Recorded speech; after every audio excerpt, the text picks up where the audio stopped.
ceremony marks the cementing of two lives into a new oneness, and at the same time it connects two families and brings the whole horde of relatives together in celebration.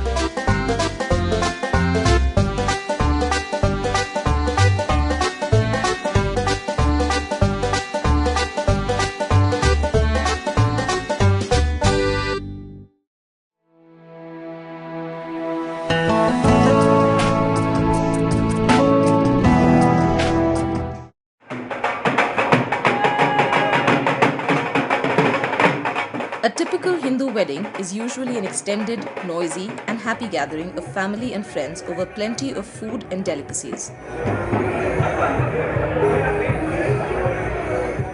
Well, in our house, it's for about almost a week before the wedding. And we have a lot of singing and dancing and interaction with the family. We have a lot of family and friends who come in from overseas and from in India. And it's more just the bonding and the celebration and the joy in the family, which is really a part of it. As you can see, we're all it's a lot of fun actually. It's more the bonding, I feel, which you don't get to do otherwise. The Hindus attach a lot of importance to wedding ceremonies. The ceremonies are extremely colorful, with much festivity and rituals, and extend over several days. Hindu weddings comprise of a series of rituals that have evolved since ancient times and differ significantly from a Western wedding ceremony. They are Vedic in character, and all the rituals are in Sanskrit.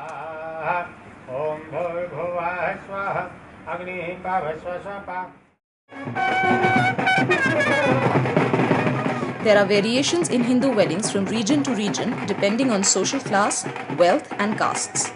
A Hindu wedding is an elaborate and important affair in every Hindu community, and the wedding ceremony includes a number of pre-wedding and post-wedding functions besides the main ceremony over a couple of days.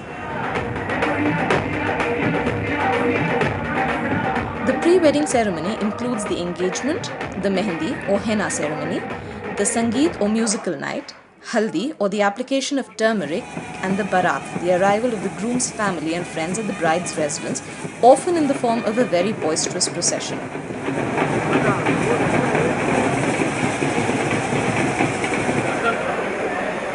The post-wedding ceremonies include the Bidi or departure ceremony and the reception party hosted by the groom's family.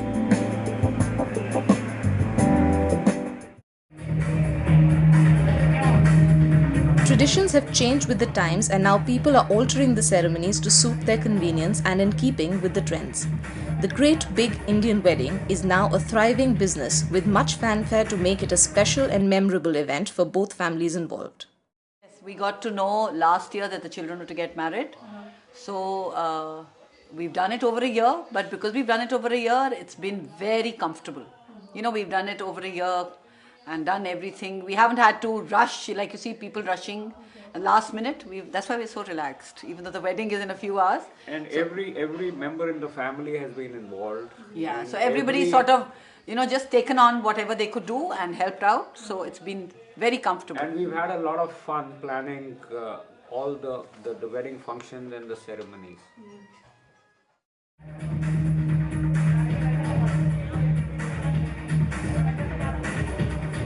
We are at the Sangeet ceremony of Rohan Sayal and Aradhana Kaura. The groom, Rohan, is an investment banker living in Delhi, and the bride, Aradhana, is an advocate from the same city.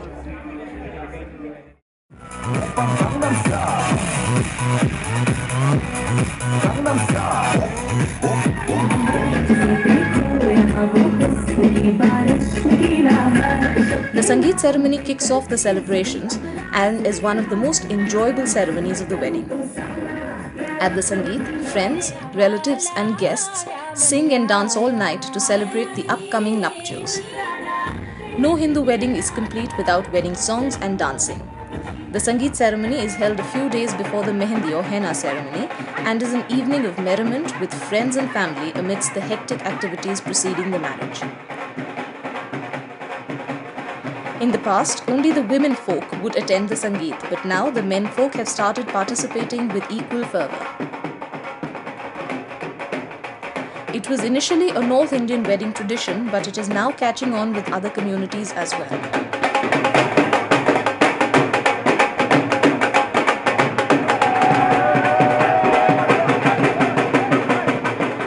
The Sangeet party is being held at a hotel, and the colourful light and floral decorations add to the celebratory mood of the evening.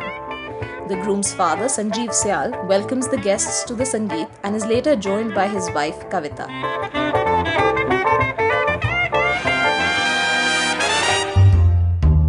Enthusiastic friends and relatives dancing to Bollywood hit songs add a new dimension to the party. The most recent and the most popular Hindi film songs being the flavour of the season.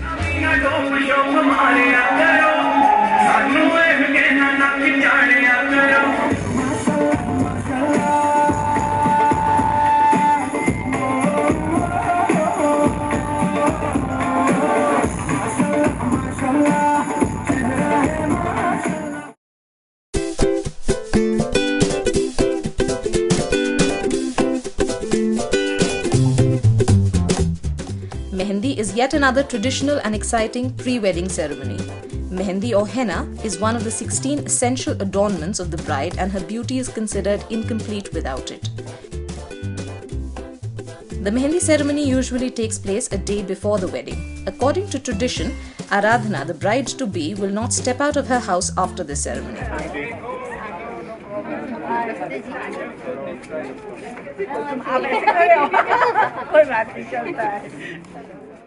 This event is essentially organized by the family of the bride and is usually a private affair in just the presence of family members and close friends.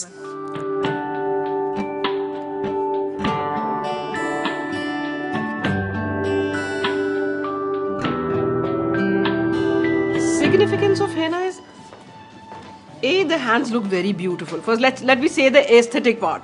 They look beautiful, and it looks festive and bridal. These days a lot of girls who are not married, they also put mehndi, but actually it is for for the girls who are married, for the ladies who are married. It's one of the signs of marriage actually. It's in an Indian culture. Like you have bindi, you have chudis. These are all for married ladies actually. Now so every girl is wearing because of the aesthetic sense. All the girls are wearing bindis and things like that. The scale of the ceremony depends on individual choice. Some people celebrate it with great pomp and fervour, with the ceremony almost on the same scale as the Sangeet, while others keep it low-key.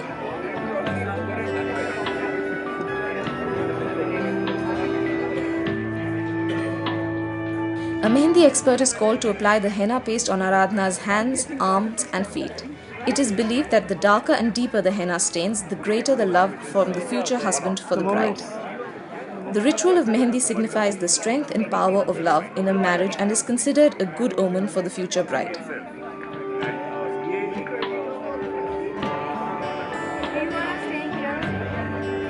The female relatives and friends of the bride-to-be also get Mehendi applied to their hands. The women folk also choose fancy bangles for themselves at the function. Bangles are an extremely important part of dressing up in India.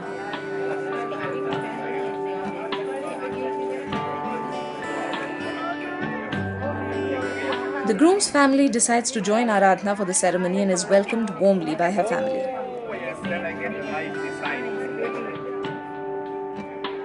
Both Aradhana and Rohan wear less elaborate outfits for the Mehendi ceremony. The rest of the evening involves music, dancing and eating in a celebratory fashion.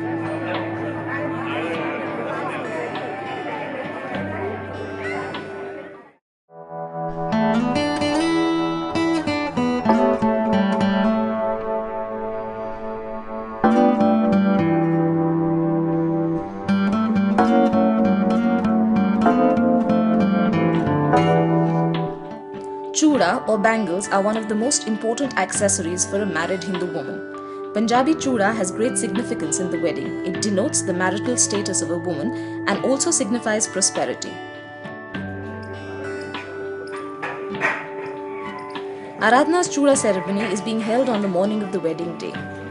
To commemorate the chuda ceremony, a havan or prayer around a fire is conducted by a priest. Thereafter, he ties a mauli or sacred thread on Aradhana's wrist. Aradhana's maternal uncle and his wife play an important role in this ceremony. The bride's maternal uncle and his wife give her a set of churas.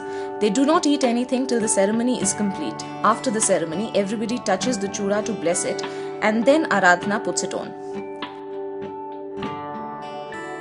According to tradition, the bride should ideally wear the chura for at least a year after she is married. These days, modern brides wear the chura for around 40 days only. The bangles in the set vary in size and taper towards the wrist end so that the set fits neatly. The chura is basically a set of red and cream bangles that is blessed by all present. After the ceremony, all the elders present bestow their blessings on the bride.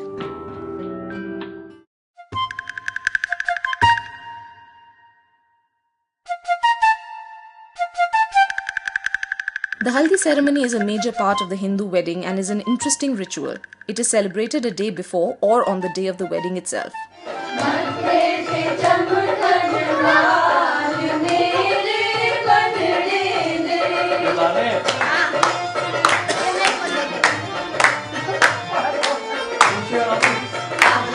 The bride and groom each organize a Haldi ceremony at their respective homes. From this point until the time of the wedding, the bride and groom are not allowed to see each other, nor can they leave their house. This ceremony is celebrated individually in the houses of the bride and groom, accompanied by music and dancing.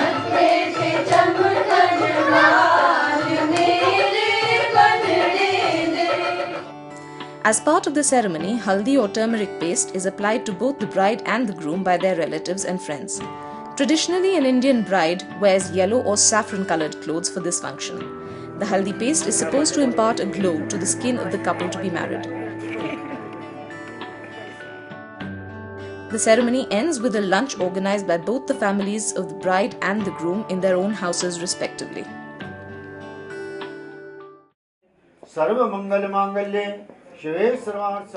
Now, at the groom's place, after Rohan has dressed up in his wedding attire, a puja is performed.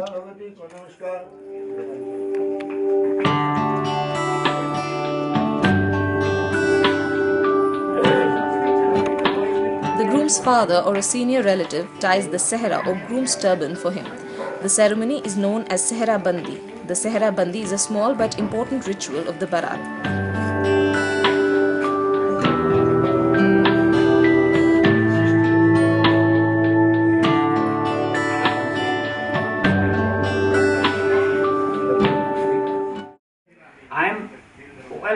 I think everyone else in this house is more nervous and excited than I am. I'm fine. I mean, yeah, of course, there is that excitement because we've been planning this for a while now.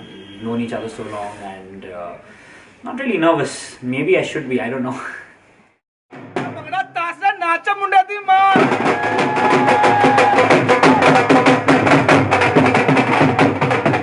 The groom, with his family, relatives and friends, now proceeds to the bride's home to bring her back to his home with great fanfare. The Baraat is one of the most fun-filled traditions in the entire wedding ceremony. It is the procession of the people from the house of the groom towards the wedding venue. The procession is composed of the relatives and friends of the groom. The groom is seated on a decorated mare and rides amidst the procession towards the venue. The ride is highlighted by dancing and singing along with music played by the live moving band accompanying them. It is a sight to behold. In full celebratory mode, the Baraat eventually reaches the venue where the bride's family and relatives await them.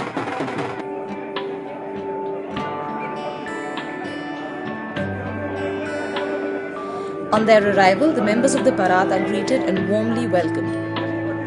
The mother of the bride applies tilak or vermilion mark on the groom's forehead and performs aarti to ward off any evil.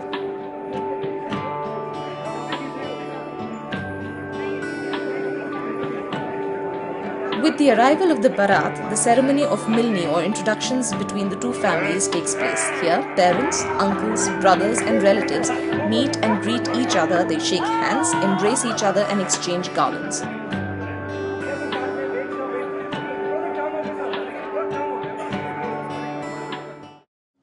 So this is milni that precedes before the actual wedding. That as soon as that party come, bridegroom party come, enter the gate, that sort of milni ceremony also takes place.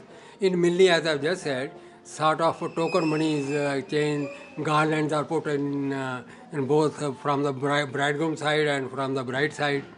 So that way we exchange the garland. It's a sort of, reception. What he want to ask?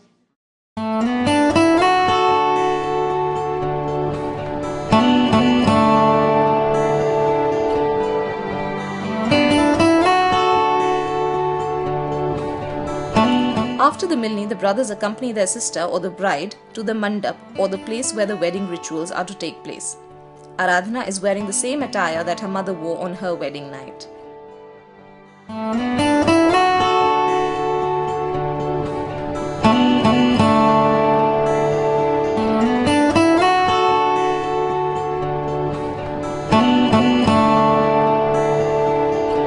The bride and groom assemble in the middle of the circle formed by the families.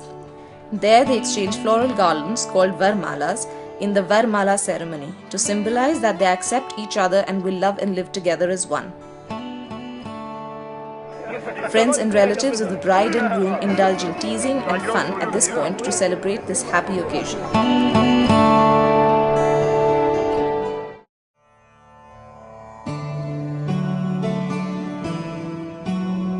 An auspicious hour or time called the Muhurat is chosen beforehand to carry out the wedding rituals.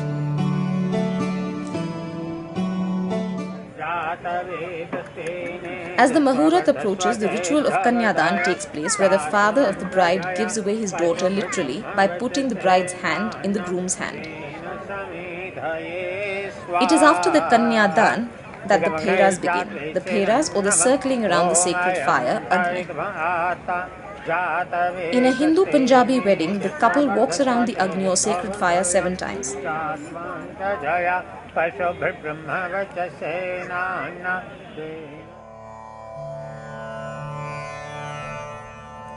After this, the groom applies sindoor or vermilion to the bride's hair parting, and the Mangal Sutra Rasam takes place, where the groom ties a beaded necklace or Mangal Sutra around the girl's neck.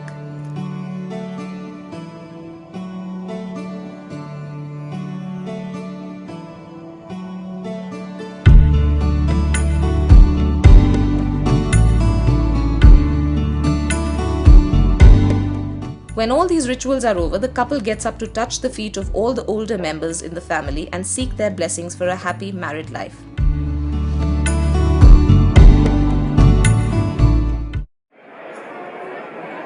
Once the wedding rituals are over, the newlyweds Rohan and Aradhana proceed to the stage and guests come to congratulate the newly wedded couple.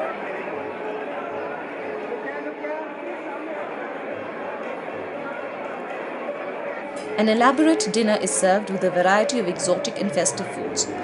Having met their guests, bride and groom head for dinner accompanied by family members. The bride's parents are seen attending to guests and greeting them warmly.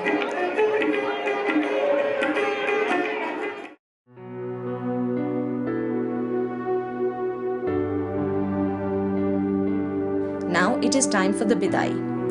The Bidai ceremony is usually an emotional moment for the bride's family and friends as she leaves her parents' home and goes to her husband's home to start a new life.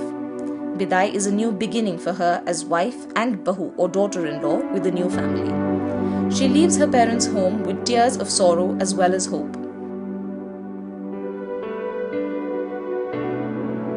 The bride's father bids farewell, instructing the groom to take good care of his beloved daughter for the rest of their new lives. In modern times, there are fewer tears and more fanfare for a bride at the Bidai, as she is going to spend the rest of her life with a chosen partner, as in this wedding, and not to some stranger in a faraway place. You see, the family as such was we used to have dinner together. If somebody is missing, we would not have dinner, or unless, of course, she was coming late or we were going to be late. Otherwise, we would wait even up to 9:30 or 10 before we had the dinner together. Now, of course, we are 2 of us, so we would be, making ourselves busy somehow in the evenings before we really plan our life further. As the groom gets ready to leave for home with his new bride, the bride's brothers and cousins help push the vehicle on its way. This signifies that they have given her a push as she starts her new life with her husband.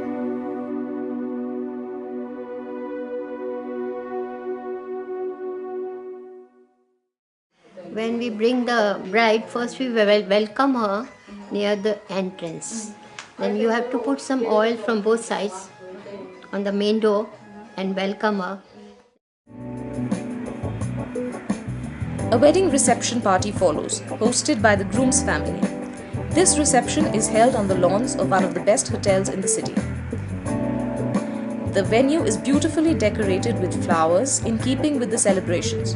The groom's father welcomes the guests along with his wife. The newly married couple arrives in some time and soon they are thronged by the guests and well-wishers who have come to congratulate them. There is a lot of food and drinks being served and the guests enjoy a variety of dishes on offer.